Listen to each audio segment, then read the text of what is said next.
यानी विकास है। इंस्टीट्यूशन तो सेट करनी पड़ेगी, गवर्नमेंट है, गवर्नेंस है, वो तो होता ही रहता है।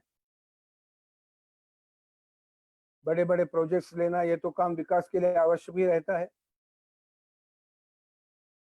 और ये सारा करने के लिए एक अनुशासन उत्पन्न करने की भी आवश्यकता रहती है। लेकिन अगर व्यक्ति, समाज और निसर्ग, प्रकृति, इनका अगर संतुलन बिगड़ गया तो भारतीय समाज मन के दृष्टि से विकास अच्छा नहीं होता। मुट्ठी भर लोग श्रीमंत बने और बहुत सारे लोगों को दरिद्रता का ही अनुभव करने पड़े। इस दृष्टि से हमने विकास की कल्पना नहीं की। पश्चिमी तत्वज्ञान में व्यक्ति महत्वपूर्ण है और इसलिए उनके हिसाब से, उनके विचार से जो बहुत बार प्रकट हुआ है, man is an economic animal, एक आर्थिक प्राणी है। और वो आर्थिक प्राणी होने के कारण अर्थ प्राप्ति के लिए वो भी करेगा, कुछ भी करेगा, साधन के लिए वो आगे पीछे नहीं देखेगा। औद्योगिक क्रांति के पश्चात, इंडस्ट्रियल रेवोल्यूशन के बाद में हम देखते थे कि कुछ संपत्ति का उपयोग हुआ, संपत्ति का निर्माण हुआ, लेकिन संपत्ति का निर्माण होते हुए विषमता भी उतनी ही बढ़ी, क्योंकि वहां संतुलन नहीं था तो स्पर्धा थी, प्रतियोगिता थी। किनके पास कितने प्रकार के पैसे जमा हो सकते हैं, कहां से कैसे उद्योगों से हो सकते हैं। और इसलिए वहां जो सारा विचार हमारे से अलग प्रकार का विचार चलता था, वो चलता था सर्वाइवल ऑफ द फिटेस्ट। जिसके पास ज्यादा है वो बढ़ेगा, जिसके पास नहीं है उसको पैसा ही रखना पड़ेगा। Survival of the fittest. मेरे ईयरफोन नहीं है ऊपर। हमारे समाज का नियम सर्वाइवल ऑफ द फिटेस्ट कभी हो ही नहीं सकता। ईयरफोन अंदर पड़े। वसाहतवाद और अंग्रेजों के प्रभाव से हमारे अर्थशास्त्र की व्याख्या भी वही की जाती थी। Economics is the science of meeting two ends together, unlimited wants and limited means. Unlimited wants नीचे पड़े है ना, देख ऊपर तो नहीं पड़े भैया। आवश्यकताओं को अमर्याद रखे और ऐसी अमर्याद आवश्यकताओं का उपभोग करने के लिए प्रतियोगिता चले, स्पर्धा चले, एक को बिठाकर दूसरे को उठाना का काम चले। भारतीय चिंतन में मनुष्य एक आर्थिक प्राणी नहीं है। मनुष्य एक समग्रता से विचार करने वाली व्यक्ति या समूह है और इसलिए हम सम्यक विकास का विचार करते हैं, एकांगी विकास का नहीं करते। जब हम देखते हैं कि अधिकाधिक धनवान और अधिकाधिक गरीब, इसमें अंतर कम से कम 800 तक का रहता है, मोर देन 800 टाइम्स। ये खाई जब बढ़ती है तो अब हम नहीं कहते कि समाज विकसित है। तो प्रथमता ये ध्यान में लेना होगा कि हमारी विकास की परिकल्पना जो है, वो विकास की परिकल्पना व्यक्ति के हित के लिए है, लेकिन व्यक्ति केंद्रित नहीं है। वो समाज को साथ में लेनी चलती है, क्योंकि समाज के साथ ही विकास आएगा। समाज ही विकास का कारण बनेगा और समाज ही विकास को गतिमान करने का काम करेगा, अन्य कोई नहीं करेगा। और इस प्रकार की सामाजिक दृष्टिकोण को आगे लेकर चलने वाली हमारे विकास की कल्पना स्वामी विवेकानंद के शब्दों में अगर कहा जाए तो दरिद्र नारायण देवो भव। सबसे पहले अगर किसी का विचार करना होगा जो डिप्राइव्ड है, वंचित है, दरिद्र नारायण की सेवा करनी है। महात्मा गांधी जी ने एक विश्वविख्यात पुस्तक लिखी, आप जानते हैं, और उस पुस्तक का जो विचार उन्होंने हमारे सामने रहा, वो अपनी उस पुस्तक की प्रस्तावना से ही स्पष्ट होता है।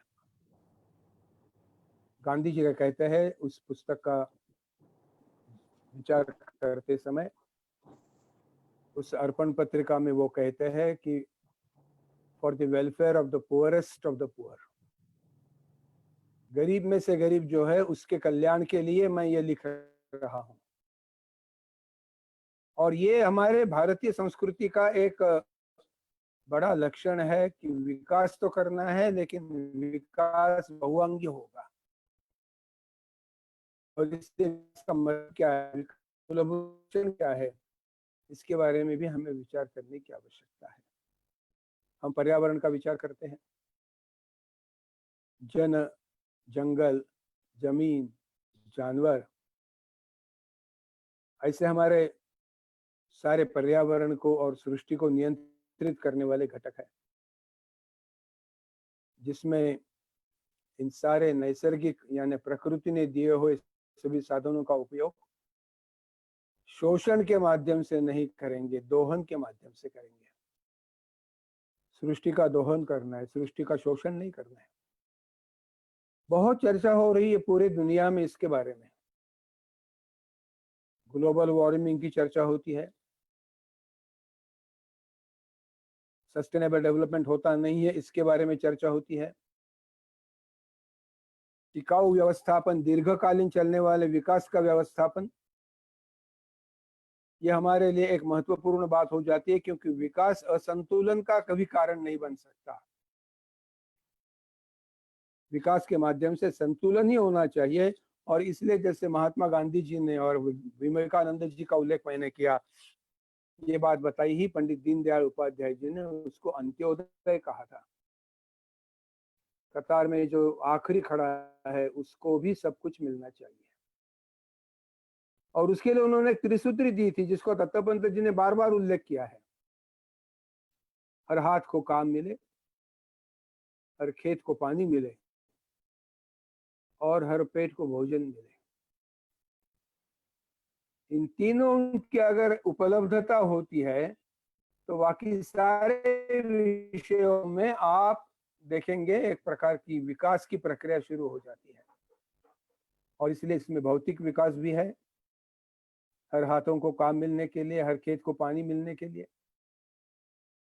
लेकिन इस भौतिक विकास में एक समानता का मूल्य उसमें है, और इसलिए हम अर्थ के दास नहीं बनेंगे। अर्थ सबको उपलब्ध हो, इसके बारे में हमारे दिल में, मन में इसका एक विचार अवश्य हमारे सामने आता है। मैंने शुरू में जैसा कहा कि कंजम्पशन के आधार पर अर्थव्यवस्था नहीं चलती। आज कंजम्पशन ही सब कुछ माना जाता है।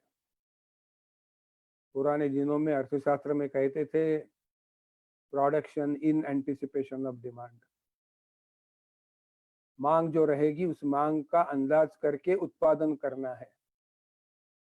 आज हमें ऐसा दिखाई देता है कि पहले उत्पादन होता है, बहुत बड़ी मात्रा में होता है, और डिमांड इज क्रिएटेड आफ्टरवर्ड्स। उतनी मांग नहीं आई तो फिर हम विज्ञापन का आधार लेते हैं, ब्रांडेड प्रोडक्ट्स का आधार लेते हैं, और हमें दिखाई देता है कि विज्ञापन के माध्यम से मनुष्य का उपभोग बढ़ाने का प्रयास होता है। मैं हमेशा कहता हूं कि क्या हमने कभी सोचा था कि नमक का विज्ञापन करना पड़ेगा, इस कंपनी का नमक, उस कंपनी का नमक। विज्ञापन देखकर तो कोई नमक ज्यादा या कम खाने वाला नहीं है। लेकिन ये कंजम्पशन ओरिएंटेड इकोनॉमी जब बन जाती है, तब साध्य और साधन का विवेक नहीं रहता। मनुष्य की आदतें बदलने वाली कल्पनाएं सामने आ जाती है, कंज्यूमरिज्म की कल्पनाएं सामने आ जाती है। व्यक्ति का उत्पन्न बढ़ेगा, लेकिन उत्पन्न के साथ आवश्यक है क्या कि सभी जगह उपभोग बढ़ना ही चाहिए। हमारी सारी संस्कृति की अर्थव्यवस्था सेविंग्स पे है, बचत पे है। पंडित दीनदयाल जी ने कहा था कि मैक्सिमम प्रोडक्शन, कंट्रोल्ड कंजम्पशन, और कीमत भी कंट्रोल्ड, रेगुलेटिंग द प्राइसेस, और इसका अच्छी तरह से वितरण समाज में हो, विकास की कल्पना ऐसी तात्कालिक कल्पना नहीं है। सस्टेनेबल डेवलपमेंट अगर करना होगा तो विकास एक दीर्घकालीन प्रक्रिया को मानकर चलना पड़ेगा,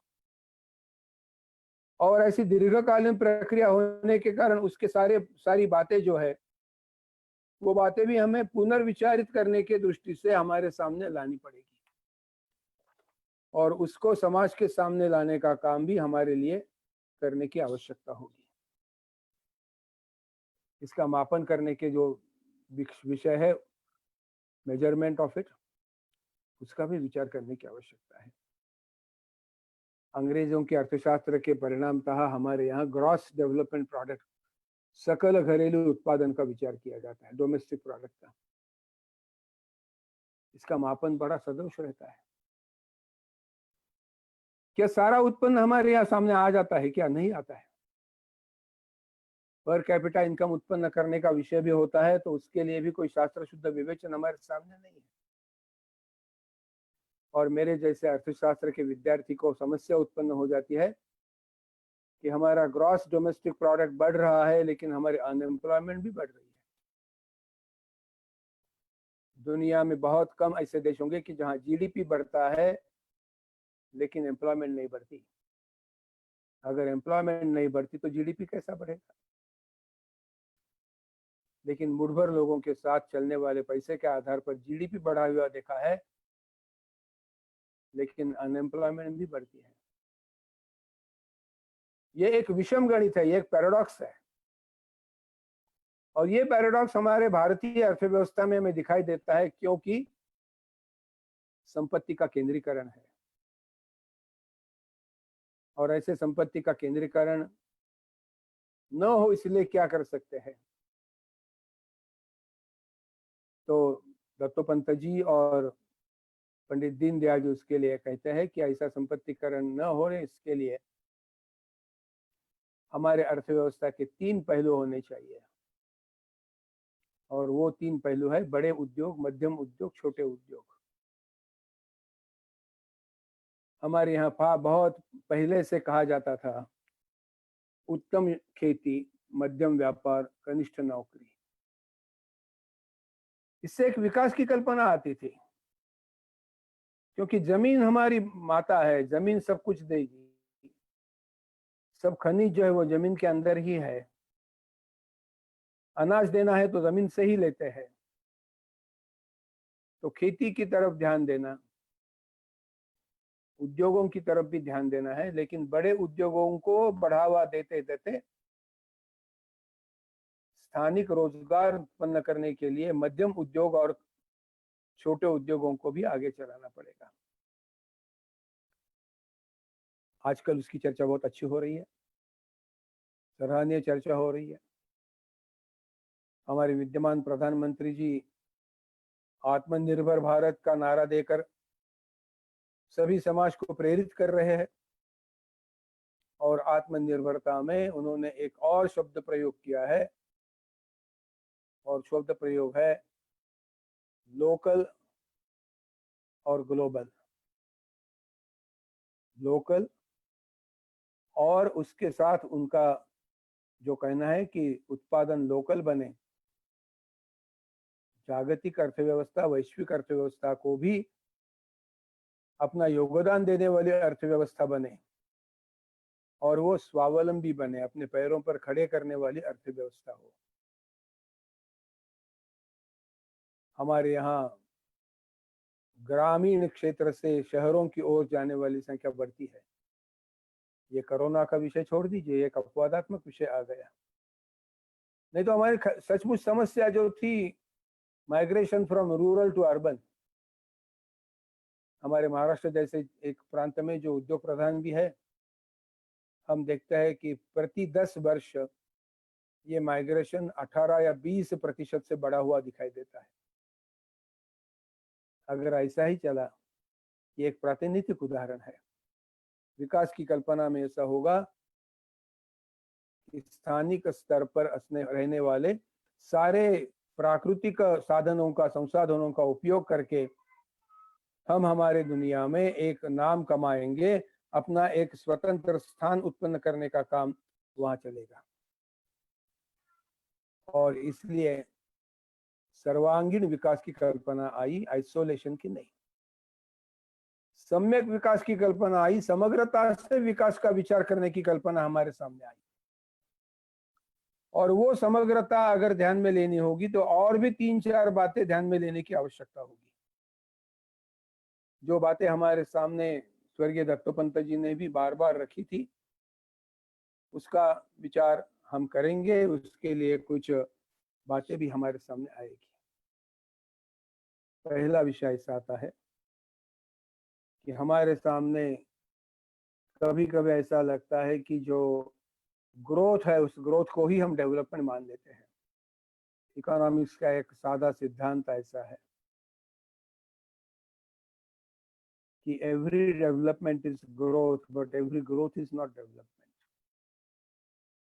बहुत बड़ा उद्योग हो जाता है, बड़े बातें हमारे सामने आती है, और ऐसी बड़ी बातें हमारे सारे व्यवहार में एक प्रकार से कुछ ऐसी बातें उत्पन्न कर देती है कि जो स्पर्धा, मोनोपोली के कारण सामान्य व्यक्ति के लिए उसको स्थान नहीं होता। और इसलिए जिस क्षेत्र में हमें बड़े उद्योगों की आवश्यकता है उस क्षेत्र में जाएंगे, लेकिन अन्य क्षेत्रों में अगर ग्रामीण आधारित छोटे उद्योगों को बढ़ावा देने का अगर हम विचार करेंगे तो अच्छा रहेगा। स्वर्गीय दत्तोपंत जी मजदूर संघ के प्रमुख थे, तो उनका सारा विचार मजदूरों के कल्याण के लिए होता था, सामान्य व्यक्ति के कल्याण के लिए होता था। तो वो कहते थे कि अर्थव्यवस्था में मजदूर का भी हिस्सा है। आप जैसे उद्योगपतियों को देंगे, व्यापारियों को देंगे, बिचौलियों को देंगे, रिटेल ट्रेडर को देंगे, उसी पद्धति से मजदूरों का भी विचार करने की आवश्यकता होगी और अपने श्रम का एक हिस्सा उनको उत्पादन के रूप में, पैसे के रूप में मिलना चाहिए। Participation of labour in management की कल्पना उन्होंने रखी थी। मुझे लगता है कि उद्योग केवल उद्योगपति का नहीं है, उद्योग सबका है। और इसलिए खेती के साथ साथ उन्होंने उद्योग का विचार किया। आज हमारी अर्थव्यवस्था में इसका अनुपात बिगड़ा हुआ हमें दिखाई देता है। हमने कभी प्रकृति के स्रोतों का शोषण माना नहीं, हमेशा हमने दोहन ही माना है। दत्तोपंत जी उदाहरण लेते थे कि क्या हमने मशीन्स को डिप्रिसिएशन लगाया और वो डिप्रिसिएशन करके आगे नई मशीन खरीद करने की व्यवस्था कर ली। क्या हम प्रकृति को डिप्रिसिएशन मानते हैं, देते हैं कभी? एक आम का पेड़ सुव्यवस्थित रीत्या बढ़ता ही रहेगा, इसलिए हम उसके लिए जैसा एक व्यवस्था के रूप में मशीन के लिए करते हैं, वैसे वृक्ष के लिए क्या करते हैं? जानवर हमारा एक बड़ा धन है, हम उनका दोहन तो नहीं कर रहे, शोषण तो नहीं कर रहे। दोहन करने की आवश्यकता है, प्रकृति को बढ़ाने की आवश्यकता है। और इसलिए जब जब विकास का विचार होता है तब सबसे पहले विचार होता है कि शोषण रहित ऐसी व्यवस्था उत्पन्न करना अर्थव्यवस्था का एक सबसे बड़ा महत्वपूर्ण पहलू हमारे सामने आता है।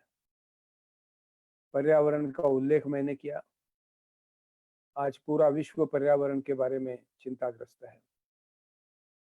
कई लोगों का मानना है कि ये जो कोरोना की आपत्ति आई उसके पीछे भी हमने प्रकृति का संतुलित विचार न किया, यही कारण है। मैं उसमें एक्सपर्ट नहीं हूं, मैं कमेंट नहीं कर पाऊंगा, लेकिन दिखाई तो ऐसा देता है कि व्यक्ति का स्वास्थ्य अगर ठीक होगा तो उत्पादकता की अपेक्षा कर सकते हैं। और इसलिए जैसे पर्यावरण में दोहन की कल्पना है, मल्टीप्लिकेशन की कल्पना है, शोषण की या सब कुछ निकाल लेने की, व्यवस्था नहीं है। इसके लिए इस विकास की कल्पना को हम सामने रखते हैं। हमारी जमीन हमारे लिए माता है,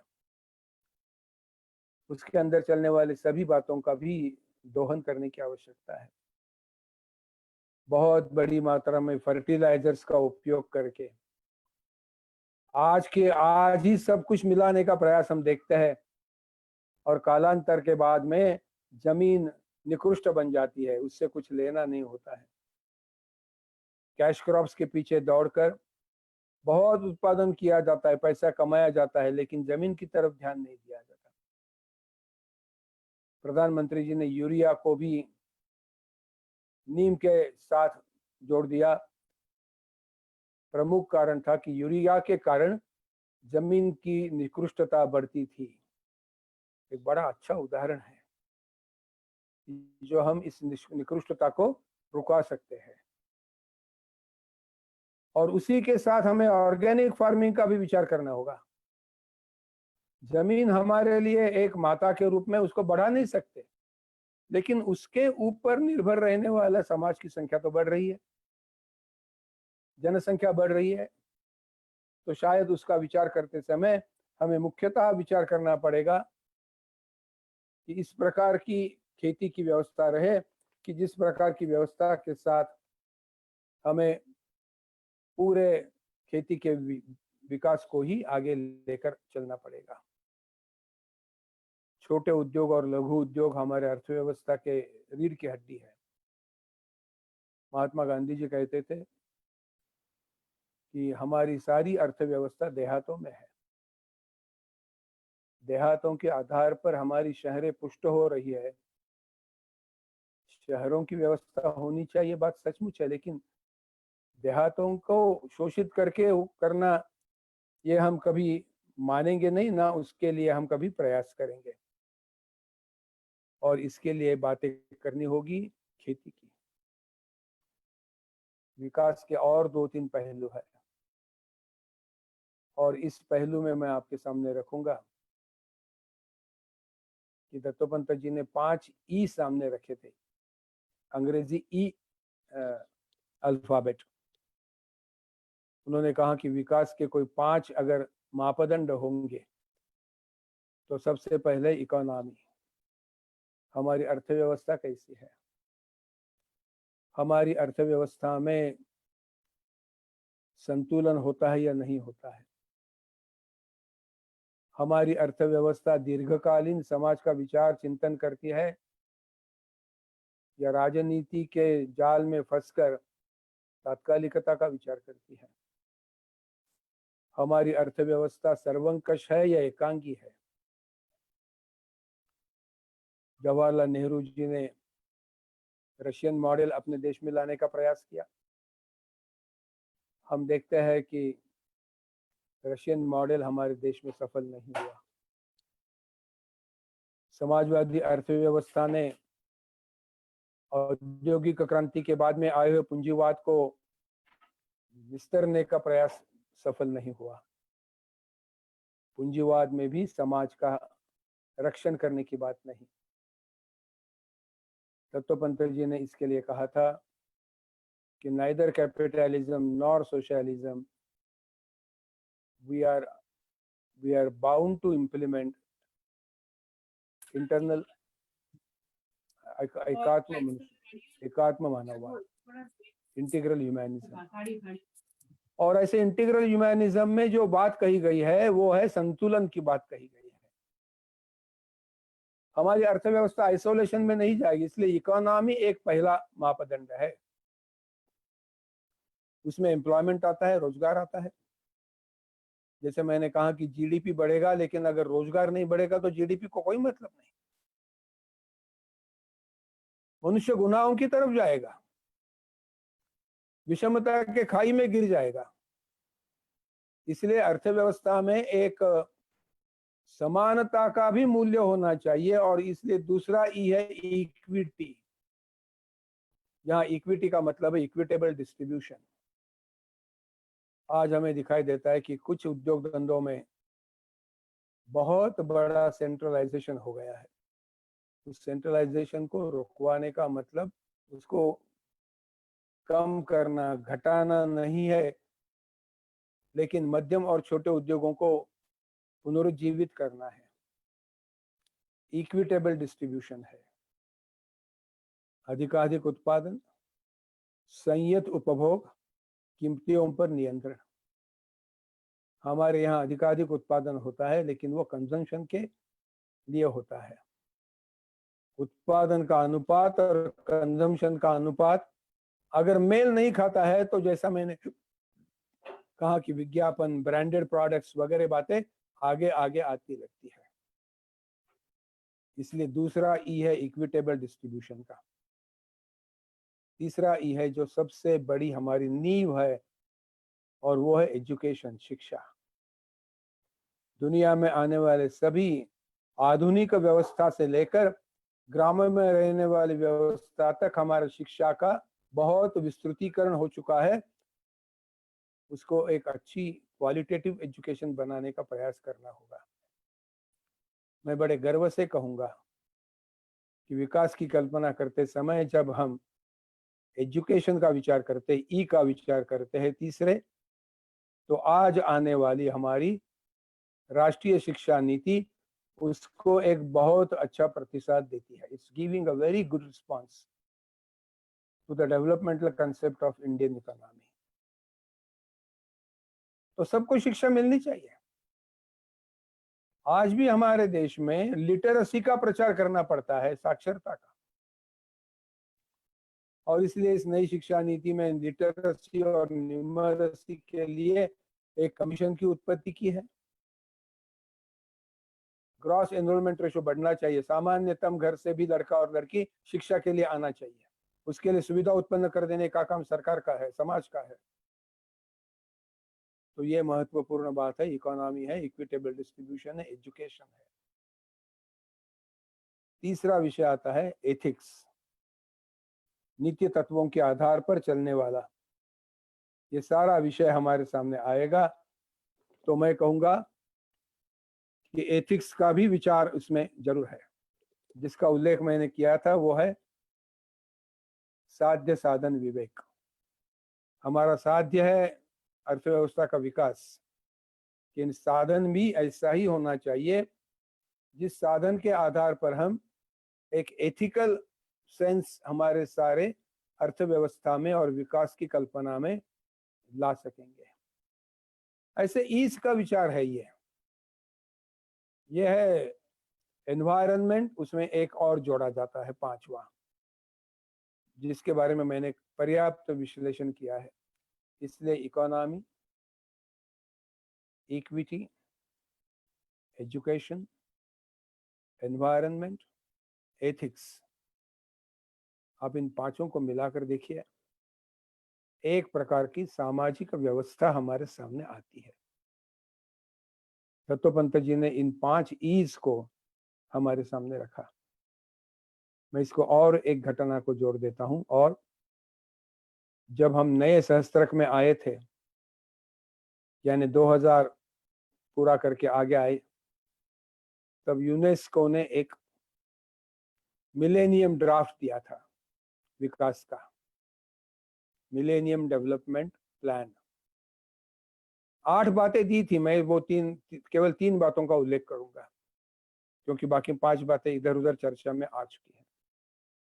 इरेडिकेशन ऑफ पॉवर्टी, ये पहली बात उन्होंने कहा कि आने वाले सहस्त्रक में, यानी 2000 से लेकर 3000 तक के सहस्त्रक में अगर हमें काम करना होगा तो इस देश के पूरे दरिद्रता का निर्मूलन करना, अपने अपने पैरों पर खड़े करने वाली अर्थव्यवस्था करना। ना कोई देश किसी का शोषण करेगा, ना कोई देश अपने यूनिपोलर एडजस्टमेंट के लिए युद्ध ला देगा। तो उस समय उन्होंने ये पहला कहा था कि इरेडिकेशन ऑफ पॉवर्टी। दूसरा कहा था हेल्थ ऑफ वुमेन, महिलाओं का स्वास्थ्य। अगर महिलाओं का, माताओं का स्वास्थ्य ठीक रहेगा तो आगे आने वाली पीढ़ी का स्वास्थ्य ठीक रहेगा। और ऐसा होने के कारण हमारे सामने दिखाई देता है कि कुपोषण की समस्या है, अंडर नरिश्ड लड़के दिखाई देते हैं, उनका वजन कम होता है, उनके पास ना क्षुधा शांति के लिए कोई साधन रहता है, बच्चे को तो जन्म दे देती है लेकिन पालन पोषण के लिए व्यवस्था नहीं है। इसलिए सबसे पहले उन्होंने कहा था कि ये death of women at the time of delivery उसको जीरो में लाएंगे, जीरो तक लाएंगे। लगने में एक बात बहुत सामान्य लगती है लेकिन वास्तव में हमें दिखाई देता है कि बड़ी महत्वपूर्ण बात है। इरेडिकेशन ऑफ पॉवर्टी के साथ साथ विकास की कल्पना में महिलाओं की स्वास्थ्य की स्थिति, आज हमारे देश में प्रति 1000 महिलाओं के पीछे 13 माताओं का मृत्यु होता है बच्चे को जन्म देते समय at the time of delivery, और 12 बालकों की मृत्यु होती है at the time of delivery. Asia में यह सबसे ज्यादा अनुपात है। सहस्त्रक में लिखा गया कि महिलाओं का स्वास्थ्य ठीक रहेगा।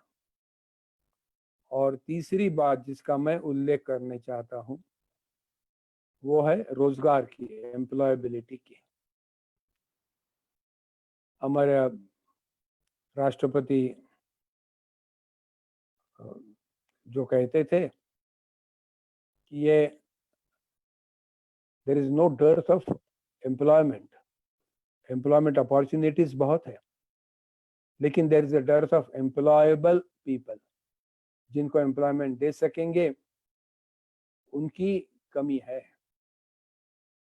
तो स्किल्स को आगे बढ़ाना, जैसे दत्तोपंत जी ने कहा था, हर हाथ को काम, हर खेत को पानी, हर पेट को भोजन। ये बातें शब्द अलग अलग है लेकिन विकास की कल्पना में हमारे सामने आती है। हमें इंडस्ट्रियल कैपिटलिज्म से पीपल्स डेमोक्रेटिक स्ट्रक्चर तक जाना है। इंडस्ट्रीज के कोई शत्रु नहीं, इंडस्ट्रीज तो आने ही चाहिए। अंतरराष्ट्रीय क्षेत्र में हमें जाना ही होगा और इसके लिए एक अंतिम बात मैं आपके सामने कहूंगा। एक डेवलपमेंट मॉडल हमारे सामने रखा है सहस्त्रक के प्रारंभ में। 2002 में हमारे पुणे में एक साइंस कांग्रेस का आयोजन हुआ था। हर साल कहीं ना कहीं होता है, उस साल पुणे में हुआ था। डॉक्टर माशेलकर उसके प्रमुख थे और स्वर्गीय अटल बिहारी वाजपेयी जी प्रधानमंत्री होने के कारण उस कार्यक्रम की अध्यक्षता कर रहे थे। डॉक्टर माशेलकर जी ने 5 सूत्र दिए और इन पंचसूत्र को अटल जी ने बाद में पंचशील कहा कि नए युग का, नए मिलेनियम का ये पंचशील है। मुझे विकास की समग्रता इन 5 मुद्दों में दिखाई देती है, उसका मैं उल्लेख करता हूं। पहला है चाइल्ड सेंटर्ड एजुकेशन। हमारी शिक्षा विद्यार्थी केंद्रित ही होनी चाहिए। उसके कौशल का उपयोग, उसके सारे ज्ञान को वृद्धिंगत करने का काम जो दुनिया के लिए आदर्शभूत रहेगा, उसकी क्षमताओं का हमारे देश के लिए पर्याप्त उपयोग।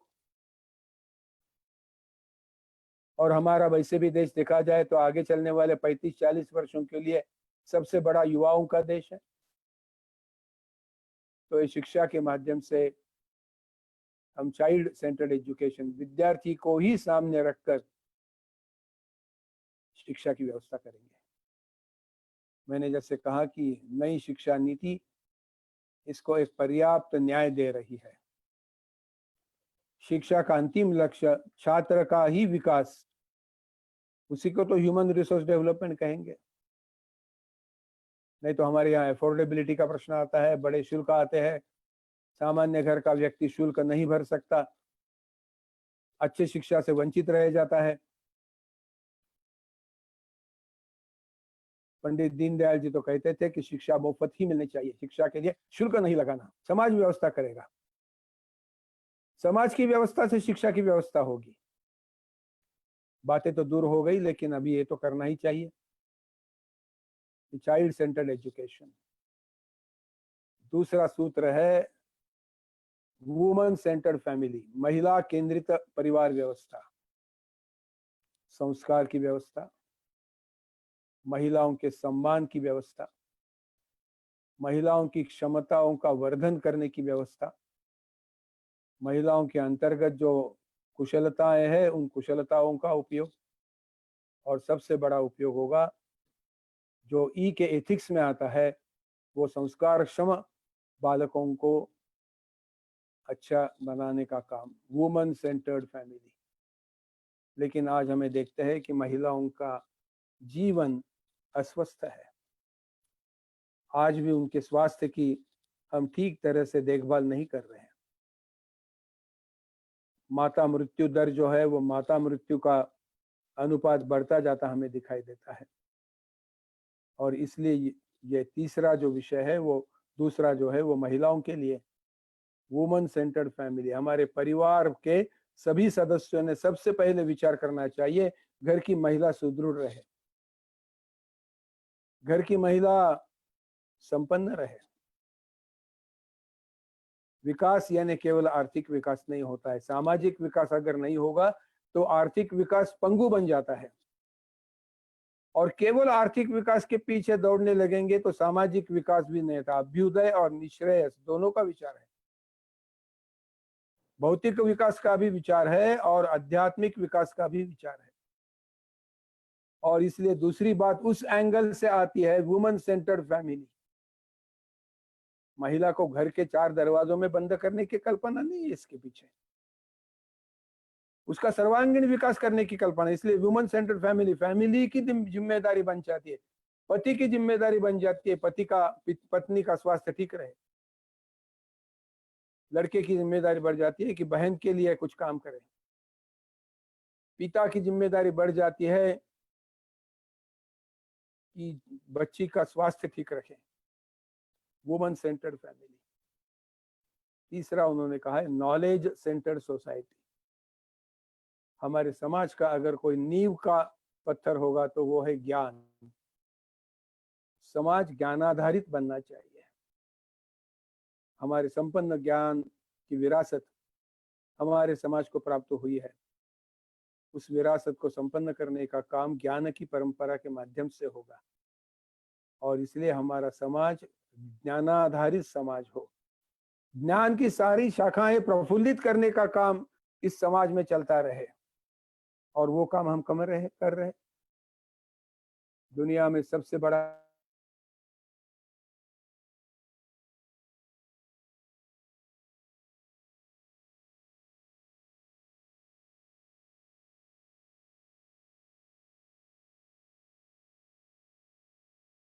हमारे यहाँ चलने वाले इंफॉर्मेशन टेक्नोलॉजी की जो बात है वो हमारे शिक्षा की एक सबसे बड़ी बात है। तो नॉलेज सेंटर्ड सोसाइटी, ये तीसरी बात उसमें आती है। चौथी बात है ह्यूमन सेंटर्ड डेवलपमेंट। विकास करना है, लेकिन विकास का आधार क्या है? मनुष्य, मानव। दरिद्र नारायण देवो भव, अंत्योदय। अर्थ का अभाव भी ना हो, अर्थ का प्रभाव भी ना हो। और इसलिए ह्यूमन सेंटर्ड, स्वामी विवेकानंद कहते थे कि स्पिरिचुअलाइज ह्यूमैनिटी, मानवता को भी आध्यात्मिक बनाइए। मानवता के सम हम आध्यात्मिक बनेंगे यानी एक व्यक्ति दूसरे व्यक्ति के बंधु है, उसी से आधार पर समाज बनता है। और इसलिए चौथा जो घटक है वो ह्यूमन सेंटर्ड डेवलपमेंट। विकास करेंगे, लेकिन विकास मानवीयता को ही आगे लेकर चलने वाला विकास होगा, हानिकारक नहीं, आक्रमणकारी नहीं, टेररिज्म वाला नहीं। पूरे एकात्म समाज का विचार है विकास की संकल्पना में अनुस्यूत।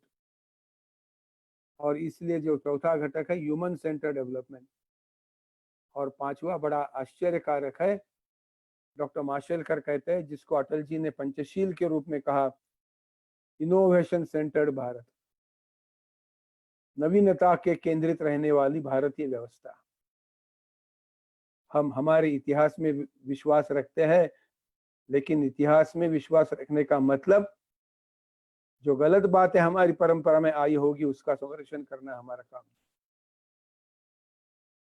हम विदेशियों को लेंगे, उसको देशानुकूल बनाएंगे, और देशानुकूल को युगानुकूल बनाने का काम करेंगे।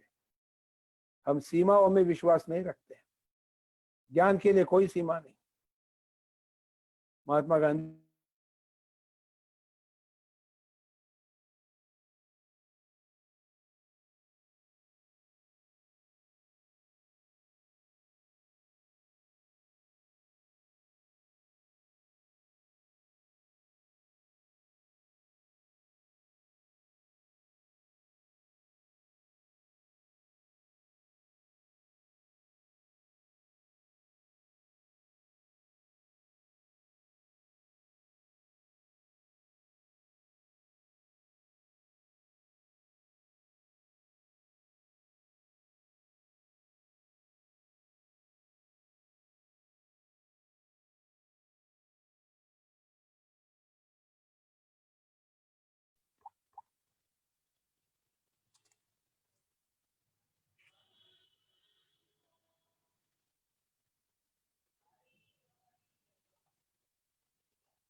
माननीय अनिरुद्ध जी का लिंक टूटा है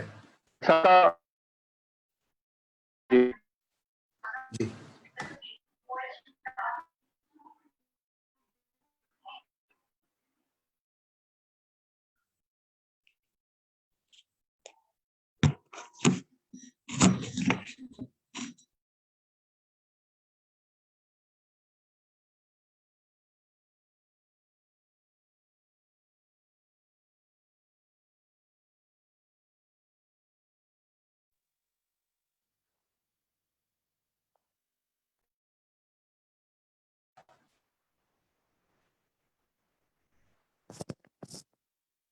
नारायणलाल जी,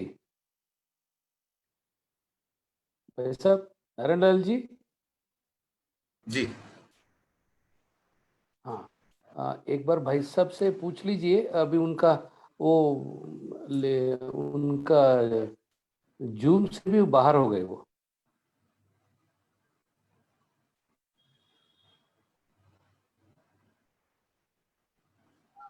संभव है कि वो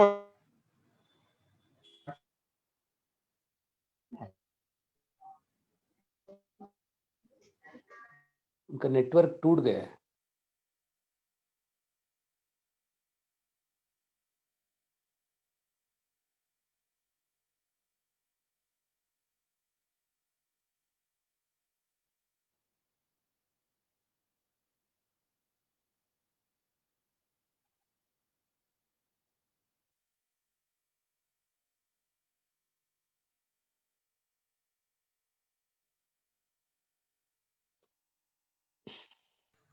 लिंक हो रहे हैं भाई साहब।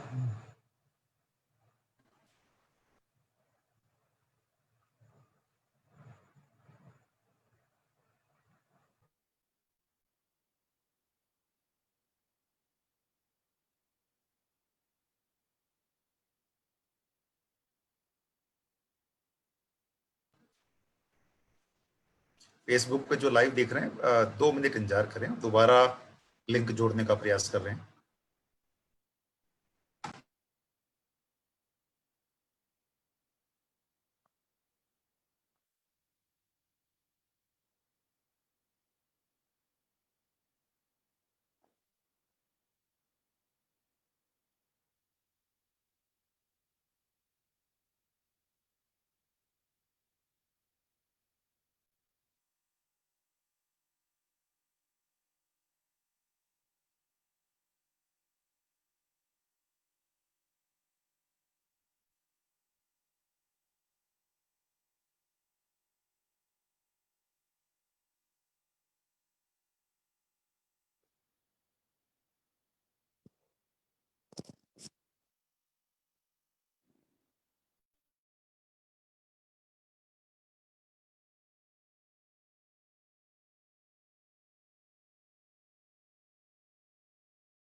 हेलो, हाँ साहब, हाँ जी आवाज साहब, आवाज आ रही है?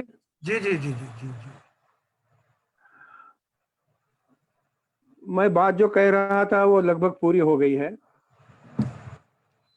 मैं 5वें मुद्दे पर हूं, क्या इसको हम किस नाम से पहचानेंगे या ध्यान में रखेंगे? वो है नवीनता, नावीन्य। रिसर्च फाउंडेशन जैसी कल्पना हमारी राष्ट्रीय शिक्षा नीति में आई है। भारतीय संस्कृति को अगर मूल में रखे तो दत्तोपंत जी ने जो एकात्म विकास की कल्पना हमारे सामने रखी थी, वो एकात्म समाज की कल्पना विकास बहुढंगी रहे, मल्टी फ्यूरस रहे, सबके लिए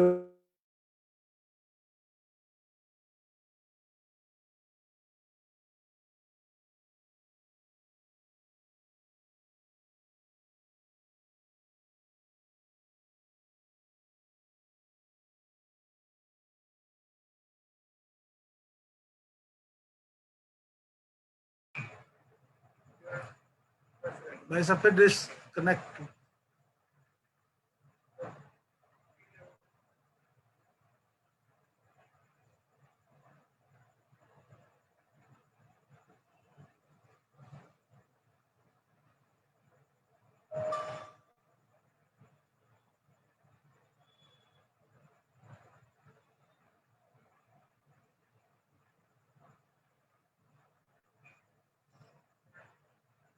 भाई साहब फिर डिस्कनेक्ट।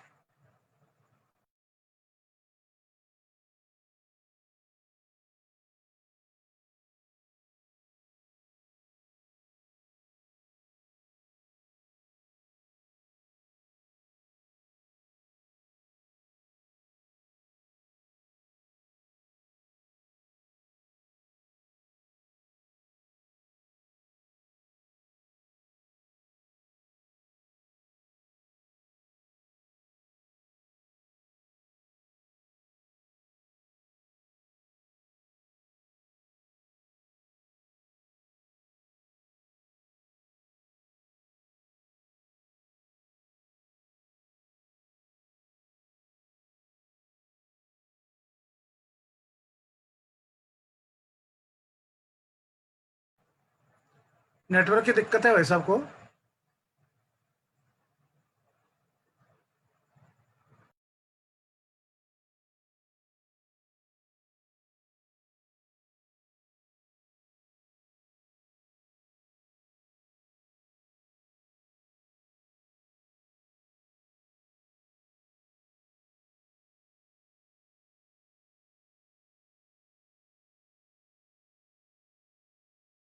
समापन की दिक्कत है।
नारायण जी आभार के लिए बताएं। तकनीकी कारण से लगभग व्याख्यान समापन पर था, लेकिन तकनीकी कारण से कुछ अंतिम कुछ बातें शेष रही है। लेकिन विकास की अपनी जो अवधारणा है, उसके मूल मंत्र दत्तोपंत ठेंगड़ी के विचार को आधार बनाते हुए आदरणीय अनिरुद्ध जी देशपांडे ने हमारे समक्ष रखे हैं। इस कार्यक्रम में अब आभार प्रदर्शन के लिए मैं महासंघ के माध्यमिक संवर्ग के उपाध्यक्ष आदरणीय वेंकट राव जी से आग्रह करता हूं।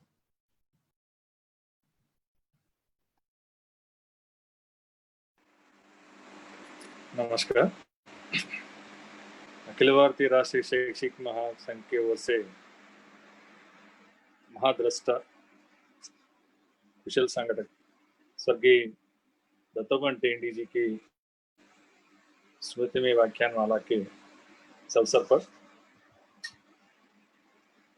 बहुत लंबी समय से हमें मार्गदर्शन करने वाला आदरणीय अनिरुद्ध देशपांडे जी का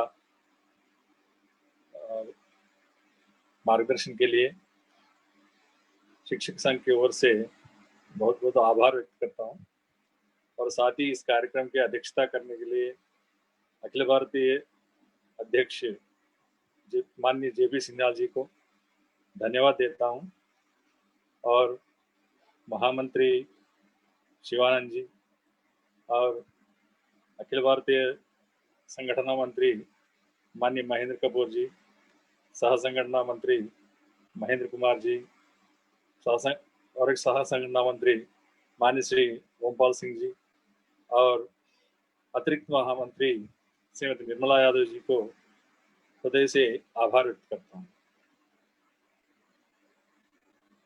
धन्यवाद। कल्याण मंत्र आदरणीय मोहन जी पुरोहित कराएंगे।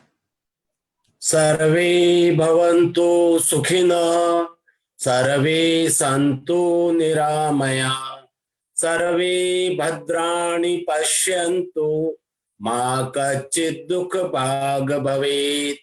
ओम शांति शांति शांति।